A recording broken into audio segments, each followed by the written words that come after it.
상계호동 D백화점 자리요. 지금은 공원이라면서요. 무심코 룸미러를 봤습니다. 심장이 쿵 내려앉는 기분이었습니다. 바로 제 아내와 똑같았어요. 서울 상계동 D백화점 붕괴 수십 명 매몰 우려. 그 속보가 처음엔 잘못 본 줄 알았어요. 정희가 근무하던 그곳, 그날 아침 가방 챙겨 나갔던 바로 그곳. 지금 뉴스 봤으니까 내가 금방 갈게. 조금만 기다려줘. 그렇게 뛰듯 달려간 상계동. 하지만 거긴 건물 잔해뿐이었어요.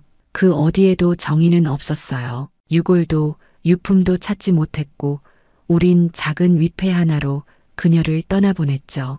여러분, 구독 버튼을 눌러주시면 매주 감동적인 실제 사연을 들려드립니다. 오늘의 사연 시작합니다. 그날도 새벽 2시가 넘은 시각, 도봉구 방학동 쪽을 천천히 달리고 있었어요. 겨울바람이 유리창을 흔들고 도로는 한산하다 못해 적막했죠. 그 시간에 손님이 있다는 건 흔한 일이 아니었지만 저는 새벽마다 습관처럼 거리를 돌고 있었어요. 가로등 불빛 아래 검은 코트를 입은 여자가 조용히 손을 들었어요. 작은 가방 하나를 들고 고개를 푹 숙인 채 그 모습이 어딘가 낯이 익었죠. 브레이크를 밟고 차를 멈췄습니다. 뒷좌석 문이 조심스럽게 열리더니 그녀가 말없이 타고는 문을 살짝 닫았어요. 그 조용한 동작마저도 왠지 익숙했죠. 차 안엔 짧은 정적이 흘렀고 그녀는 조용하게 목적지를 말하였어요. 상계호동 D백화점 자리요. 지금은 공원이라면서요. 그 말에 제 손끝이 얼어붙었습니다. 그곳은 정의가 사라진 자리였거든요. 1998년 2월 D백화점이 무너졌고 그 안에서 일하던 정의는 실종된 채 돌아오지 않았죠. 결국 사망 처리됐고 유골도 유품도 아무것도 찾지 못했어요.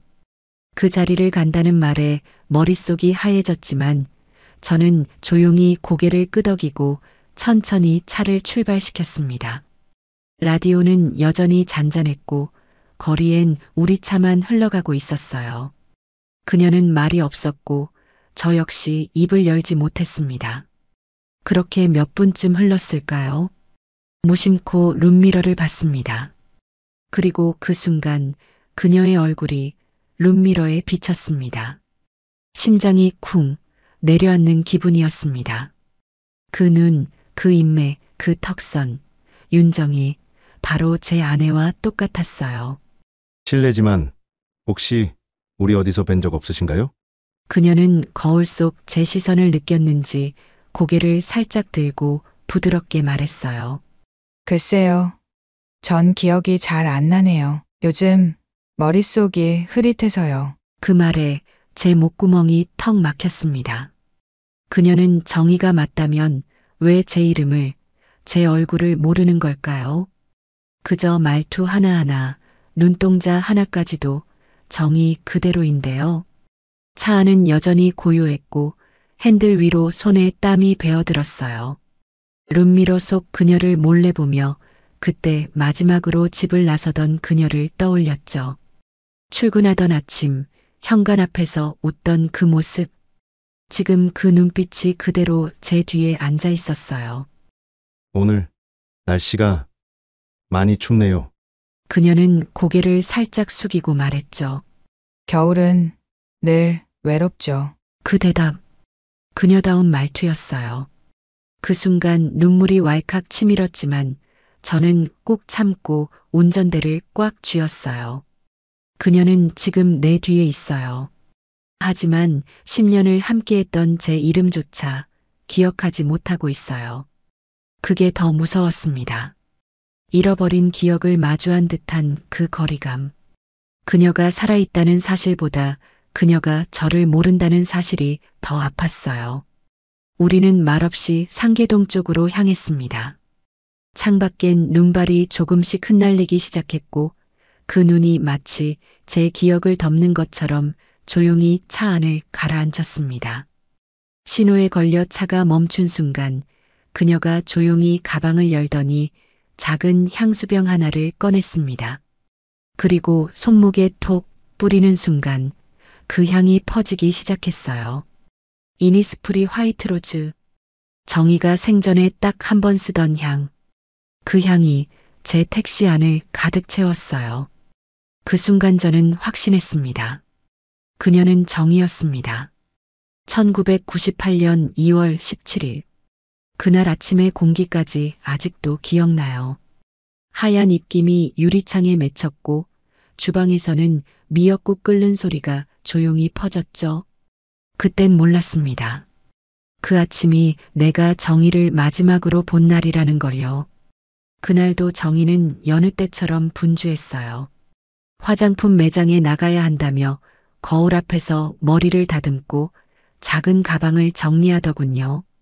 저는 라디오 뉴스를 들으며 멍하니 식탁에 앉아 있었어요.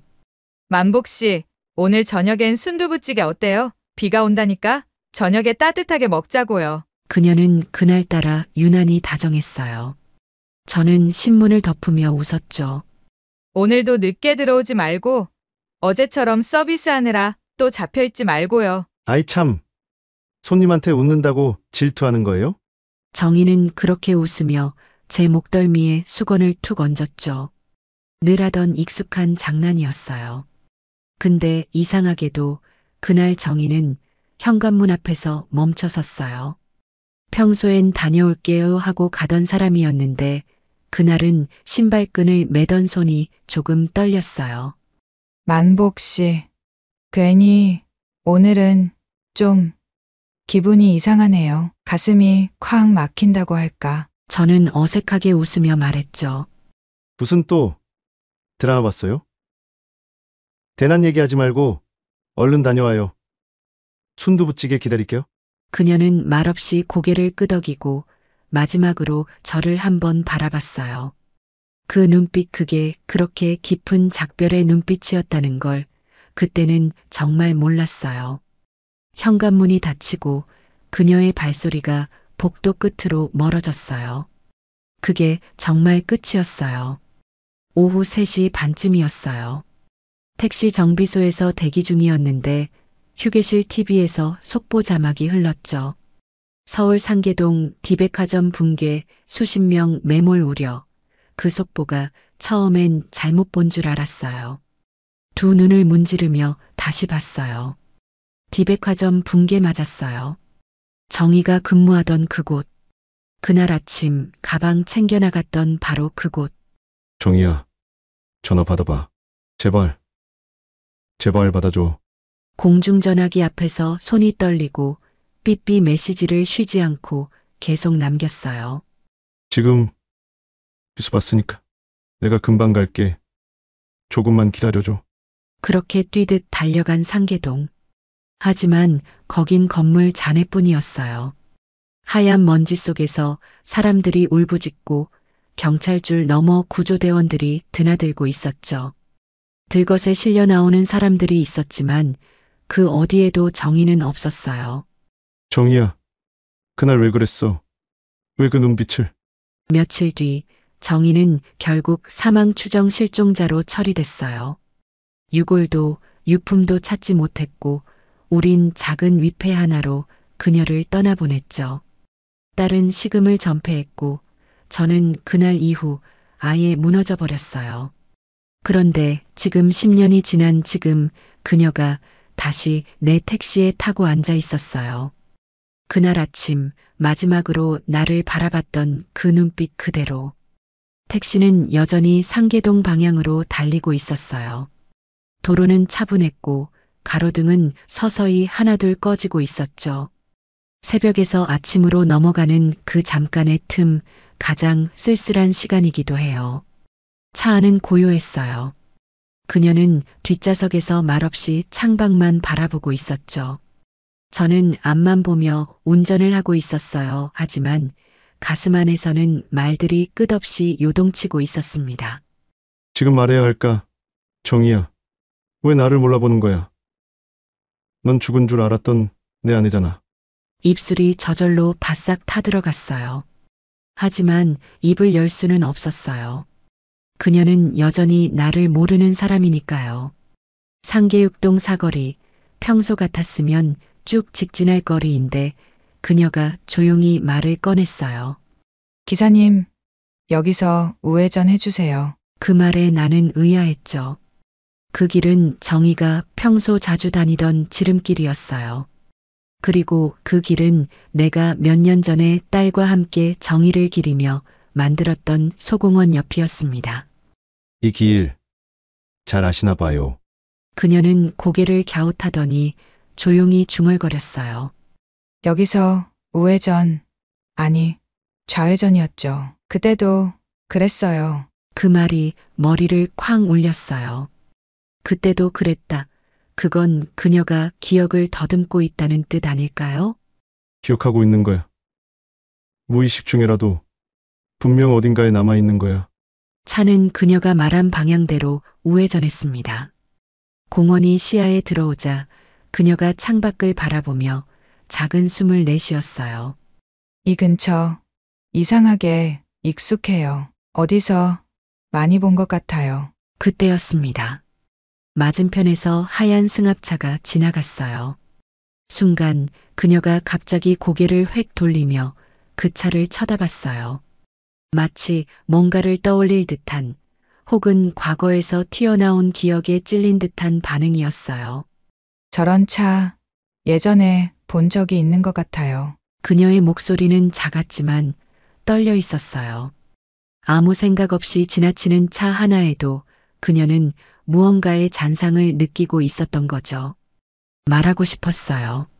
정희야, 나야. 만복이. 그렇게 부르고 싶었지만 아직은 때가 아니라는 생각이 들었어요.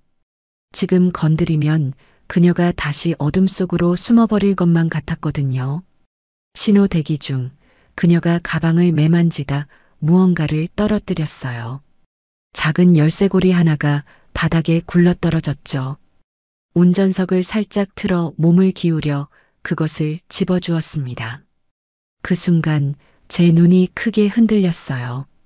그 열쇠고리, 내가 결혼기념일에 선물로 줬던 그 조각. 금속에 조그맣게 새겨진 이니셜 YJH 1991년 5월 12일 정희의 이름과 우리가 처음 만났던 날짜. 이거 꽤 오래된 열쇠고리네요. 이게 뭔지 기억은 잘 안 나는데 왠지 버릴 수가 없더라고요. 정희야. 넌 모르지만 그건 우리 둘만의 시간에서 온 거야. 그녀의 기억은 아직 완전히 사라지지 않았어요. 그건 분명해요. 그리고 그 순간 그녀가 처음으로 제 이름을 입에 올렸습니다.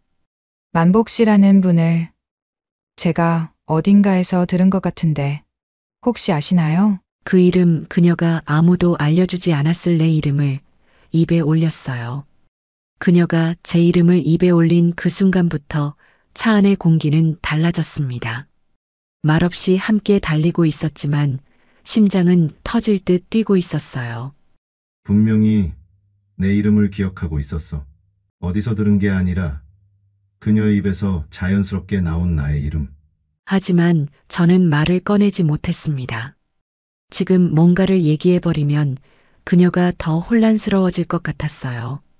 차는 천천히 디백화점이 있었던 자리 근처로 향하고 있었고 이젠 공원처럼 꾸며진 텀한 덩그러니 남아 있었습니다. 그녀는 뒷좌석에서 창밖을 바라보다가 갑자기 이마를 짚었습니다. 아, 잠깐만요. 머리가 어지럽고 뭔가 막 떠오르려는 것 같은데 저는 급히 차를 세웠어요. 그녀는 눈을 감고 한 손으로 머리를 감싸주며 작게 떨고 있었어요. 괜찮으세요? 근처에 병원이 하나 있는데 잠시만요. 새벽에도 진료를 해서 바로 옆이니까 진찰 받아보시죠. 그렇게 그녀를 데리고 간 곳은 상계동 모퉁이에 있는 24시간 개인 병원, 예전부터 야간 진료를 받는 이들이 종종 찾던 곳이었죠. 병원은 조용했지만 접수 창구엔 젊은 간호사가 앉아 있었어요. 대기하는 사람은 없었고 피곤한 얼굴의 의사 한 명이 진료실 문을 열고 나왔죠. 어디가 불편하세요? 갑자기 머리가 아파요. 그런데 이게 그냥 통증이 아니라 뭔가 무너지는 소리 같은 게 머릿속에 울리는 것 같아서. 의사는 고개를 끄덕이며 혈압과 맥박을 체크했어요. 심각한 상태는 아니었지만 정신적 충격에서 비롯된 신체 반응일 수 있다는 말을 남겼죠. 그때였어요. 접수 창구 쪽에 있던 간호사가 저희를 한참 보더니 말을 걸어왔어요. 실례지만 이분 예전에 오신 적 있으세요? 저는 눈을 크게 떴어요. 그게 무슨 말씀이시죠? 이게 몇 년 전이었을 거예요. 새벽녘에 혼자 걸어 들어오셔서 계속 머리가 울린다. 누가 날 부른 것 같았다고.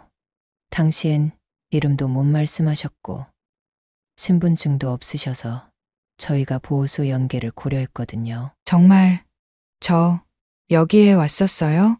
간호사는 조용히 고개를 끄덕였고 뒤편 파일을 열어 오래된 종이 차트를 꺼내왔어요. 그땐 기록이 간단했지만 특이사항에 이런 메모가 있었어요. 그녀가 차트를 받아들고 읽기 시작했어요. 환자, 기억 상실 증세 보임, 계속 만복시라는 이름만 반복함. 그 순간 그녀의 손이 차트를 덮으며 작게 떨리기 시작했습니다. 그리고 눈물을 흘렸어요. 조용히 그 어떤 말과 소리도 없이 흘렸죠. 정희야. 그날도 넌 날 기억하고 있었던 거야. 무의식 속에서라도 내 이름을 불렀던 거야.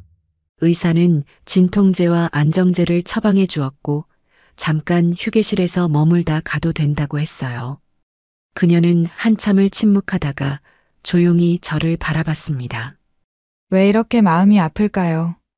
왜 이렇게 익숙한 장소, 어색하지 않은 말들이 전부 내 안에 있는 것처럼 느껴지는 걸까요? 지금 당장 넌 정이야.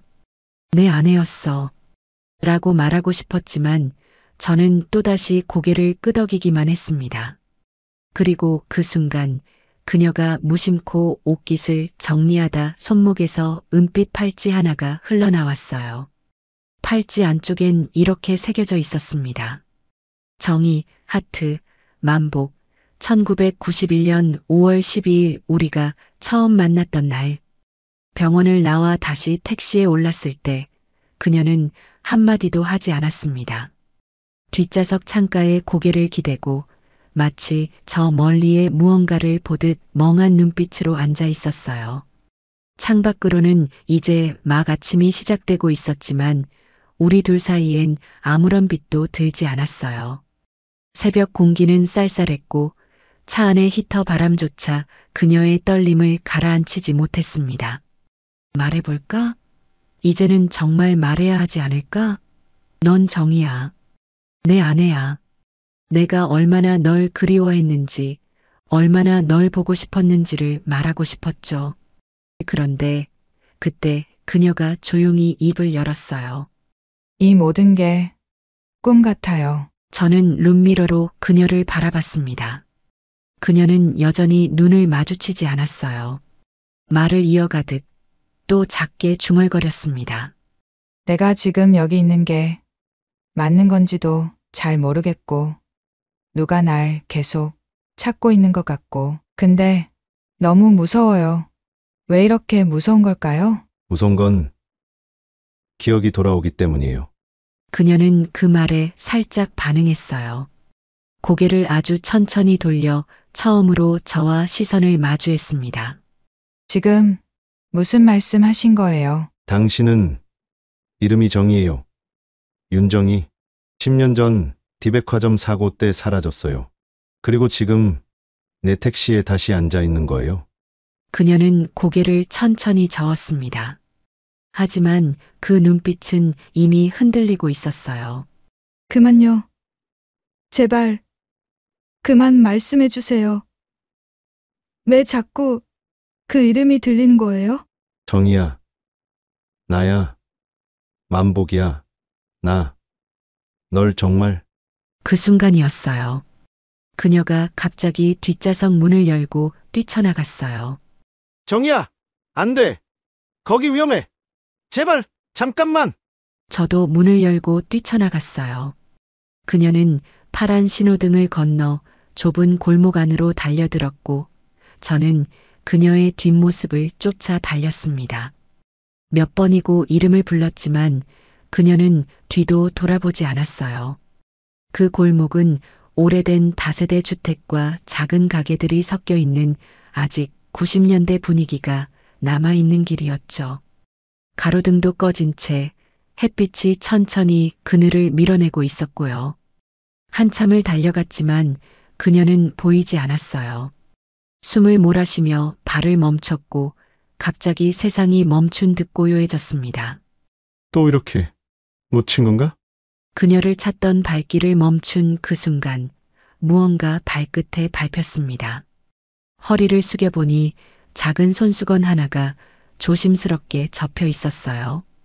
흰색 천, 모서리에 조그맣게 수놓인 글씨 YJH 1991년 5월 12일 그날 우리가 처음 만난 날 서울역 지하상가에서 우산 하나를 두고 실랑이를 하던 날 그녀가 나를 보고 처음 웃어줬던 날 손수건을 손에 꼭 쥐자 그 안쪽에서 작은 메모지 한 장이 흘러나왔어요.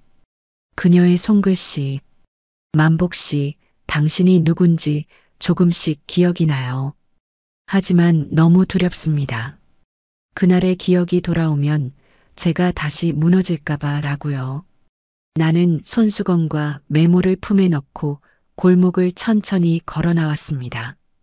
그 짧은 문장 몇 줄이 10년 동안 차가웠던 내 가슴을 뜨겁게 그리고 조용히 울렸어요. 택시로 돌아와 운전석에 앉자 잠시 아무 말도 하지 못했습니다. 계기판 불빛만 희미하게 깜빡이고 있었고 밖에서는 아이들 등교 방송이 울리기 시작했어요. 그때였습니다. 바지 주머니 속 휴대폰이 진동을 울렸습니다.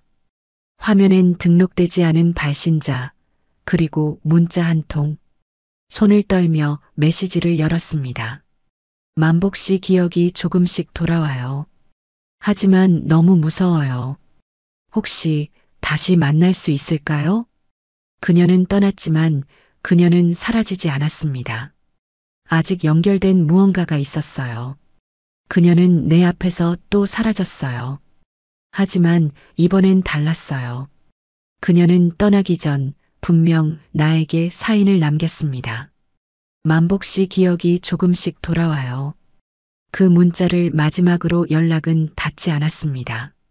전화는 꺼져 있었고 카카오톡도 더 이상 열리지 않았죠. 하지만 저는 확신했어요. 정희는 다시 돌아오고 싶어 하고 있었다는 걸요. 그날 오후 저는 바로 택시 조합 사무실로 갔습니다. 거기엔 함께 개인 택시를 운영하는 동료 기사들이 있었죠. 혹시 며칠 전쯤이 여자분 택시에 탔던 거 못 보셨나요? 사진을 보여주자 한 선배 기사가 고개를 끄덕였어요. 내가 태웠었어. 그 여자 조금 뭔가 이상했어. 한참을 상계동 여기저기를 돌더라고. 어디 간다고 했다가 갑자기 방향을 바꾸고 공원 옆 벤치에 내려달라며. 정희야, 그날도 나를 찾고 있었던 거구나. 그곳들을 일부러 돌아보고 있었던 거였어. 바로 공원으로 향했어요. 디백화점 자리. 이젠 아이들이 노는 잔디와 벤치 몇 개가 전부인 작은 공원. 햇살이 따사롭게 내려앉고 있었고 한 노숙인이 벤치에 앉아 있었어요. 실례합니다. 며칠 전 혹시 이 여자 여기 있었던 거 보신 적 있으세요?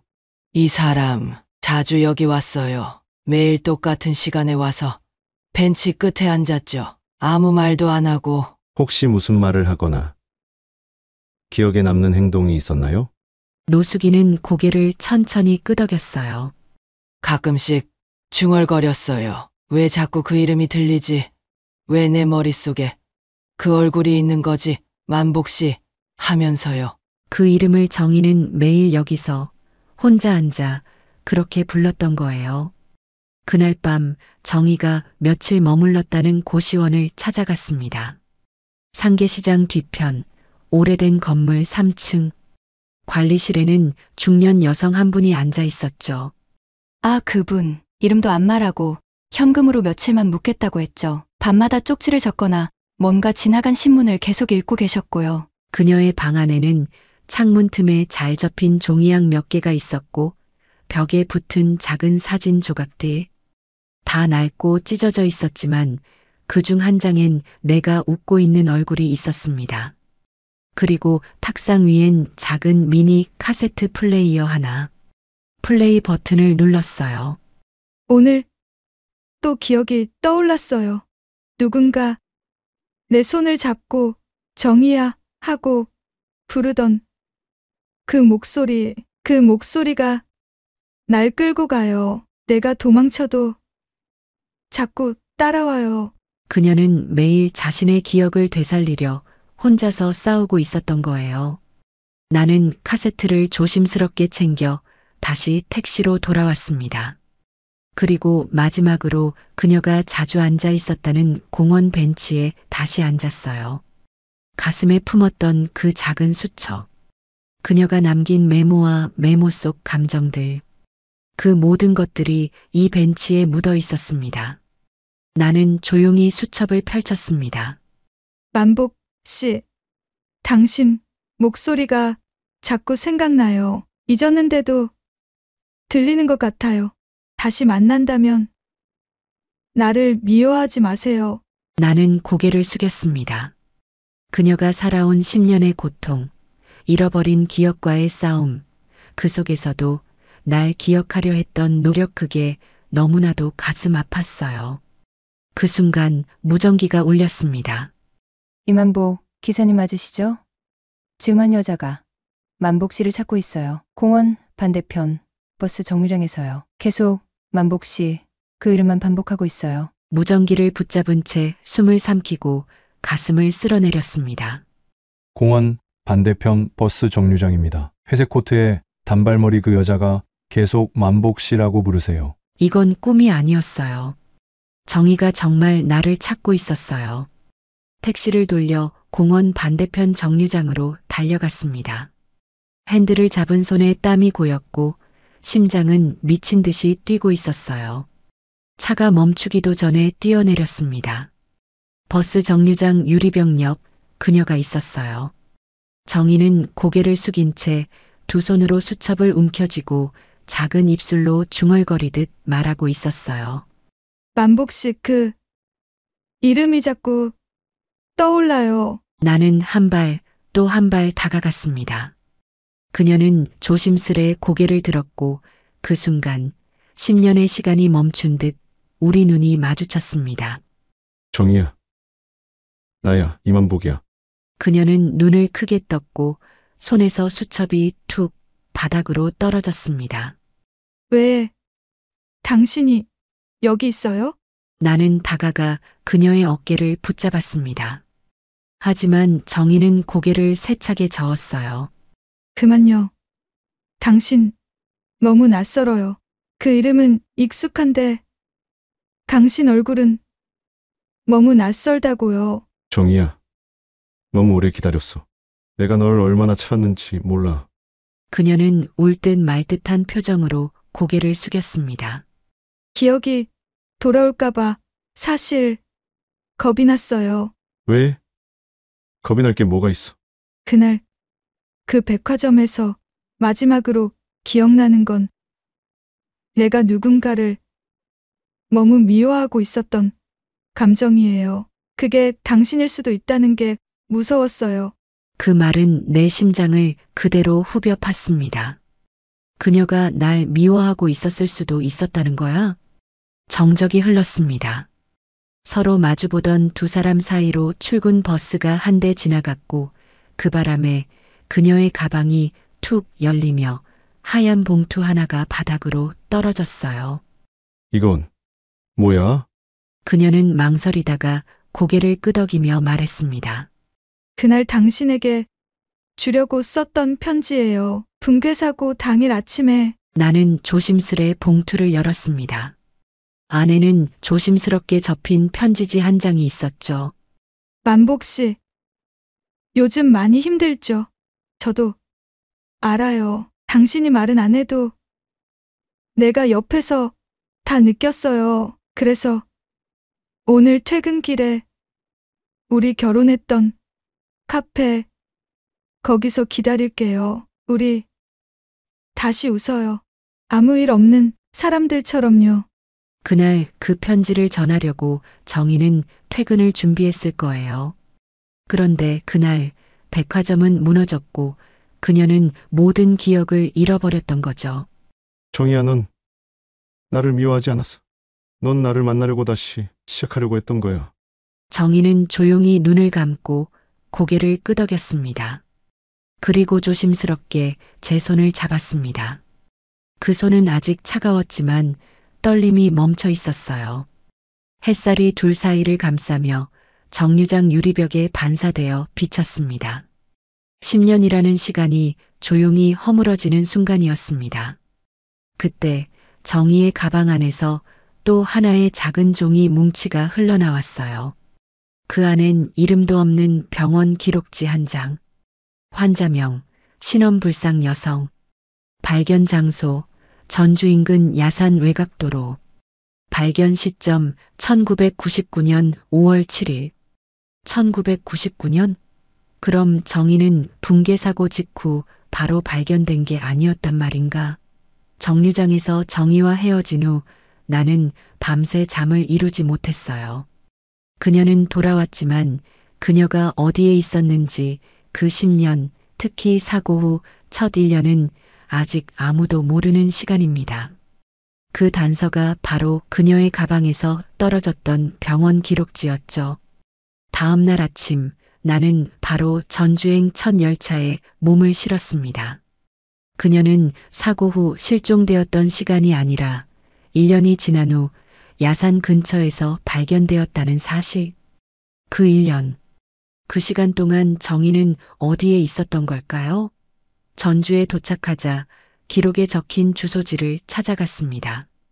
도심 외곽, 택시로 30분쯤 떨어진 산자락 마을. 진입로도 좁고 도로는 군데군데 패여 있었죠. 그곳엔 오래된 초가집 몇 채와 비닐하우스 몇 동이 드문드문 서 있었어요. 그중 한 집 앞 푸른 장화를 신은 중년 남성이 고추밭을 돌보고 있었습니다. 혹시 1999년 봄, 이 근처 야산에서 신원불상 여성을 발견하셨다는 분이 계신가요? 그 남성은 내 눈을 바라보며 조용히 고개를 끄덕였습니다. 당신이 그분 가족인가요? 그 말에 나는 말없이 고개를 끄덕였습니다. 그리고 우리는 낡은 마루에 앉아 그날의 이야기를 들었습니다. 그날 비가 막 쏟아졌어요. 산 아래 계곡 옆에서 쓰러진 사람을 봤죠. 긴 코트 하나만 덮고 이름도 모르고 벌벌 떨면서도 말을 한마디도 못했어요. 그 사람 눈빛이 멀쩡했어요. 하지만 기억은 없더군요. 이름을 물어도 모르고 나이를 물어도 모르고 근데 신기하게도 매일 밤 종이약을 접었어요. 그리고 계속 어떤 이름을 중얼거리더군요. 만복씨 라고 했나? 그녀는 기억을 잃었지만 무의식 속에서도 나를 잊지 않았던 거예요. 그 중년 남성, 이창술 씨는 정희를 딸처럼 보살폈다고 말했습니다. 자신의 친딸은 3년 전 교통사고로 잃었다고 했죠. 그는 딸을 잃은 상처를 정희에게 투영하며 그녀에게 은지라는 이름을 붙여줬다고 했어요. 은지라고 불렀어요. 내 딸 이름이었죠. 이상하리만치 잘 따랐어요. 매일 마당에서 빨래 개고 밤마다 별 보고 종이학 접고 조용한 사람이었죠. 하지만 어느 날 말도 없이 그냥 떠났어요. 나는 그의 집 안작은 방으로 들어갔습니다. 정희가 머물렀던 방. 그 방엔 묵은 꽃무늬 이불, 그리고 창가에 쌓인 종이약 상자 하나가 놓여 있었어요. 그 상자 안에는 노란 종이로 접은 학이 수십 개. 그중 가장 아래 깔린 종이약 한 마리의 배 안에는 연필로 써내려간 글귀 하나가 보였습니다. 이만복 씨, 저는 아직 당신을 잊지 못한 사람입니다. 언젠가 기억이 돌아오면 당신을 다시 만나고 싶어요. 정희야, 넌 여기에 있었구나. 말 한마디 없이 조용히 누군가의 딸이 되어 다시 살아가려 했던 그 시간들, 그 시간을 혼자 감당하고 있었다니 얼마나 무서웠을까, 얼마나. 이젠 내가 지켜줄게 라고 다짐했죠. 이창술 씨가 나를 조용히 불렀습니다. 그리고 이걸 보세요. 그 사람이 떠나기 전 벽에 종이를 하나 붙여놨더군요. 그는 낡은 벽 한편에 작은 그림 하나를 보여줬습니다. 그 그림은 커다란 창문 앞에서 웃고 있는 남자와 여자, 그리고 그 뒤에 흐릿하게 써 있는 글귀. 기억은 사라져도 사랑은 남는다. 전주에서 돌아온 지 사흘째. 나는 정희와 다시 마주 앉았습니다. 그녀는 더 이상 도망가지 않았습니다. 그리고 나도 더 이상 조급해하지 않았습니다. 우리는 서울 도봉구의 작은 찻집, 결혼 전 처음 만났던 그 동네 카페에 앉아 조용히 서로를 바라봤습니다. 이렇게 다시 만나게 될 줄 사실 몰랐어요. 아니, 기대도 못했어요. 나는 매일 상상했어요. 당신이 돌아오는 걸. 그게 유일하게 나를 살게 했으니까요. 정희는 고개를 숙이며 찻잔을 양손으로 감쌌습니다. 그런데도 당신 앞에 서는 게 이렇게 부끄러울 줄은 몰랐어요. 왜 부끄러워요? 당신은 내 아내였고 내가 사랑한 사람이에요. 정희는 한참 말이 없더니 내게 조심스럽게 묻더군요. 우리가 만약 다시 함께 살게 된다면 당신은 진심으로 괜찮겠어요? 글쎄요. 사실 믿겨지지도 않고 겁이 나기도 한 것 같아요. 그 말에 정희는 놀란 눈으로 나를 보았습니다. 나는 웃으며 말을 이어갔죠. 당신을 사랑하지 않아서가 아니라 우리가 이제는 너무 많이 달라졌다는 걸 알아서요. 몸도 마음도 예전 같지 않고 우린 10년이라는 시간을 각자 살아왔으니까 그런 것 같아요. 맞아요. 나도 그게 제일 무서웠어요. 혹시라도 내가 예전처럼 당신을 이해하지 못할까봐 아침에 눈을 떠도 같은 풍경이 낯설까봐. 그 순간 우린 둘 다 말없이 웃었어요. 그래도 당신은 예전처럼 커피에 설탕 2스푼 넣더라. 그리고 당신은 여전히 컵을 왼손으로 들고 오른손으로 숟가락을 흔들죠. 10년이 흘러도 우리는 서로의 습관을 기억하고 있었어요. 그리고 그 기억이 우릴 다시 잊고 있었죠. 정희는 조심스럽게 종이 한 장을 꺼냈습니다. 어젯밤에 생각나는 걸 조금 적어봤어요. 내가 당신을 왜 사랑했었는지, 그리고 당신이 어떤 사람이었는지. 이만복 씨는요, 화를 내도 문을 꼭 닫고 나가서 혼자 풀고 들어오는 사람이었어요. 밥은 안 먹어도 된다고 하면서 내 밥은 꼭 챙겨놓고 갔던 사람이고요. 말은 투박했지만 내 손톱이 부러진 것도 먼저 알아보던 사람이었어요. 그런 당신을 나는 다시 사랑하게 될까봐 무섭고 그게 또 설레요. 나는 그 편지를 읽으며 눈가가 뜨거워졌어요. 그리고 문득 떠올랐습니다. 정희가 매일 아침 출근할 때 내 도시락에 작은 쪽지 하나씩 넣어주던 시절을. 오늘도 좋은 하루 보내요. 많이 피곤하죠? 힘내요. 당신이 내 남편이라서 참 고마워요. 그 짧은 말들이 그리운 시절처럼 제 마음속을 다시 덮어왔습니다. 정희야, 다시 같이 살면 좋은 점도 많을 거야. 예를 들면요? 아침마다 누가 내 양말 짝 맞춰줄 거고, 감기에 걸렸을 땐 누가 나 대신 죽 끓여줄 거고, 심심한 저녁엔 누가 같이 드라마 보면서 욕해줄 거고. 정희는 웃었고 그 웃음 속엔 옛날 그녀가 그대로 살아있었습니다. 하지만 나는 덧붙였어요. 물론 힘든 점도 있을 거예요. 우린 이제 젊지 않고 새로 시작하기엔 두렵고 어쩌면 익숙해지는데 더 오래 걸릴지도 몰라요. 정희는 고개를 끄덕였습니다. 그치만 이제라도 같이 걷고 싶어요. 천천히 다시 시작할 수 있다면 그게 나한테는 기적이에요. 그날 우린 다시 손을 잡았습니다. 뜨겁지도 차갑지도 않은 지금의 온도로. 그리고 다음 날 아침, 정희가 조심스럽게 제게 말했습니다. 만복 씨, 사실 제가 기억을 잃은 뒤 누군가와 짧은 시간 함께 지낸 적이 있어요. 그 말에 내 심장이 천천히 조용히 흔들리기 시작했습니다. 정희의 입에서 나온 한마디, 그 말이 가슴 깊숙한 곳을 찔렀습니다. 심장이 잠시 멈춘 듯 숨이 턱 막혔습니다. 같이 지낸 사람? 정희는 고개를 끄덕였습니다. 그리고 조용히 입을 열었죠. 제 이름도 나이도 모르던 시절이었어요. 전북 고창 근처길을 잃고 쓰러졌을 때 한 목장 근처에서 중년 남자분이 저를 데려가셨죠. 그녀는 종종 눈을 감으며 말을 이어갔습니다.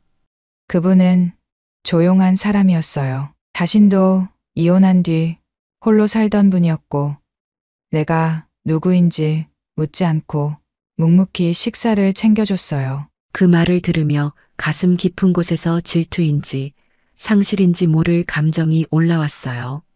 10년 동안 그녀를 단 하루도 잊지 않고 살아온 나는 그 시간을 혼자 견뎠는데 정희는 누군가의 집에서 따뜻한 밥을 먹고 있었던 거예요. 그분과 어떤 사이였어요? 정희는 숨을 들이쉬고 정면을 바라보며 말했습니다. 그분은 제게 감정을 주셨어요. 하지만 저는 그 감정이 무서웠어요. 왜냐면 제 머릿속에 계속 한 남자의 이름이 떠올랐거든요. 만복 씨, 그 이름이 너무 선명했어요. 그녀의 말은 칼처럼 날카로웠지만 동시에 너무도 따뜻했어요. 그래서 떠났어요. 아무 말도 없이 그 사람에게도 미안했고 그보다 그 이름을 따라가고 싶었어요. 당신을 따라가고 싶었어요. 나는 자리에서 일어나 창밖으로 몇 발자국 걸어 나갔습니다. 머릿속이 복잡했습니다. 그녀가 내가 사랑했던 그 정희가 누군가의 도움을 받고 살아있었다는 것, 그리고 누군가의 마음을 받았다는 것. 너무 당연한 일이지만 내 마음은 그걸 받아들이기 어려웠습니다. 정희도 자리에서 일어나 제 뒤에서 조용히 말했어요. 제가 말 안 하고 숨겼다면 우린 다시 시작할 수 있었겠죠. 하지만 그게 더 무서웠어요. 나는 당신을 속이면서 살고 싶지 않았어요. 나 다시 사랑받고 싶으니까요. 있는 그대로의 나로. 내가 너무 작아졌었나 봐. 당신이 살아만 있어도 감사하다고 수없이 되뇌었던 얘가 이제 와서 괜히 자격을 따지다니. 정희는 조용히 제 손을 잡았습니다. 그 손은 뜨겁지도 차갑지도 않았어요. 다만 진심이었습니다. 그날 밤 우리는 아무 말 없이 한강공원 벤치에 나란히 앉아 있었습니다. 별도 없이 흐린 하늘, 하지만 바람은 잔잔했고 멀리선 배 한 척이 느리게 떠가고 있었죠. 함께 다시 살아가는 건 기억보다 용기일지도 모르겠어요. 그 용기 매일 내게 나눠줄 수 있어요? 그 대신 커피는 당신이 타요. 설탕 2스푼으로. 그리고 그날 새벽, 우린 처음처럼 손을 맞잡고 천천히 집으로 향했습니다. 10년 전 헤어졌던 그 집, 이제 다시 문을 열 준비가 되었어요. 하지만 아직 우리가 다 꺼내지 못한 이야기가 하나 더 남아 있었어요. 정희의 기억 속 깊은 곳, 붕괴 사고 당일 그녀가 마지막으로 누군가를 만났다는 이야기. 그리고 그게 우리 가족을 송두리째 흔들 수도 있다는 예감. 봄이 오기 직전의 어느 오후, 햇살이 부드럽게 내려앉은 거실 창가에 정희와 나는 나란히 앉아 있었습니다. 우리는 며칠 전부터 서로의 이야기를 조금씩 꺼내기 시작했죠. 그날 정희가 조심스럽게 한 상자를 꺼내며 말했습니다. 이 안에 내가 이제껏 꺼내지 못한 기억이 있어요. 당신에게 말해야 비로소 나도 다시 살아갈 수 있을 것 같아서. 그녀의 눈빛은 두려움과 떨림, 그리고 단단함이 동시에 담겨 있었어요. 그녀가 꺼낸 건 오래된 다이어리 한 권. 1998년 2월 붕괴 사고가 나기 직전까지 쓰인 기록이었습니다. 첫 페이지에는 이런 문장이 적혀 있었어요. 이만복 씨와의 15년, 참 따뜻하고 참 외로웠다. 그때 난 우리가 서로 너무 달라졌다고 생각했어요. 말은 점점 줄고 당신은 늘 피곤했고 나는 회사 일에 지쳐서 점점 웃지 않게 됐고 그래서 한동안 우리 관계를 정리하고 싶다는 생각을 진지하게 했었어요. 그녀는 눈을 감으며 말을 이었습니다. 사고 당일 아침 그 편지는 원래는 작별을 고하려고 쓴 거였어요. 작별이요? 정희는 고개를 끄덕였습니다. 하지만 그 다음 말은 전혀 다른 감정을 담고 있었죠. 근데 당신이 아침에 웃으면서 순두부찌개나 끓여줄까? 라고 했을 때 문득 깨달았어요. 내가 사랑했던 사람은 말 잘하는 사람이 아니라 그런 말 한마디로 나를 다시 웃게 하는 사람이었구나. 그 순간 편지 내용을 다 지우고 당신에게 다시 고백하려 했어요. 그리고 그녀는 붕괴된 백화점 잔해 속에 묻혀있던 그 순간을 기억해냈습니다. 창고 쪽 계단 밑에서 정신을 잃었고 눈을 떴을 땐 이름도 기억도 당신도 다 사라져 있었어요. 정희야, 그럼 넌 날 떠나려다 다시 돌아오려 했던 거야? 응, 당신한텐 끝이었겠지만 나한텐 당신이 두 번째 선택이 아니라 마지막 선택이었어요. 그 말에 나는 말없이 고개를 끄덕였습니다. 내가 품었던 오해, 내가 혼자 키운 미움, 그리고 그녀를 향한 그리움이 한꺼번에 무너져 내렸습니다. 그날 저녁 우리는 마당에 작은 화분을 꺼냈습니다. 결혼 초기에 함께 키우다 죽었던 쌍둥이 난초를 다시 심기 위해서였죠. 흙을 덮고 물을 붓고 한 송이씩 조심스레 잎을 만지며 정희가 웃었습니다. 이 꽃도 다시 피어날까? 천천히, 우리처럼 천천히 다시 피겠지. 10년 전 우리는 갑작스레 서로를 잃었지만 그 시간은 우릴 멀어지게 한 게 아니라 다시 돌아오게 만든 시간이었습니다. 이만복 씨, 당신이 아니었다면 나는 끝내 내 이름조차 기억하지 못했을 거예요. 당신의 목소리가, 당신의 온기가 나를 다시 나로 만들어줬어요. 이젠 우리 기억보다 온기로 살아가요. 우리는 때때로 기억을 잃는 것보다 용서하고 기다리는 게 더 어려운 세상을 살아갑니다. 사랑하는 사람이라 해도 때론 지치고 멀어지고 돌아오지 못할 수도 있죠. 하지만 누군가를 진심으로 기다리는 마음, 그 기다림 끝에 다시 손을 내밀 수 있는 용기, 그리고 그 모든 걸 품어주는 따뜻한 용서, 그게 바로 진짜 가족이 아닐까요? 정희와 만복은 기억이 아니라 마음의 흔적으로 다시 이어졌고 그들의 두 번째 봄은 이제서야 조용히 피어나고 있습니다. 지금 이 순간 우리 곁에도 이름은 잊혀졌지만 마음만은 남아있는 누군가가 있을지 모릅니다. 그 사람을 한 번쯤 떠올려 보는 건 어떨까요? 오늘도 함께 해주신 여러분 감사합니다. 여러분에게도 새로운 봄이 기억보다 따뜻하게 찾아오기를 바랍니다. 이 이야기처럼 가슴을 울리는 이야기가 앞으로도 궁금하시다면 구독 버튼 꾹, 그리고 마음에 닿았다면 좋아요와 공유도 잊지 마세요. 다음 이야기에서 더 깊고 진한 감동으로 다시 찾아뵙겠습니다. 감사합니다.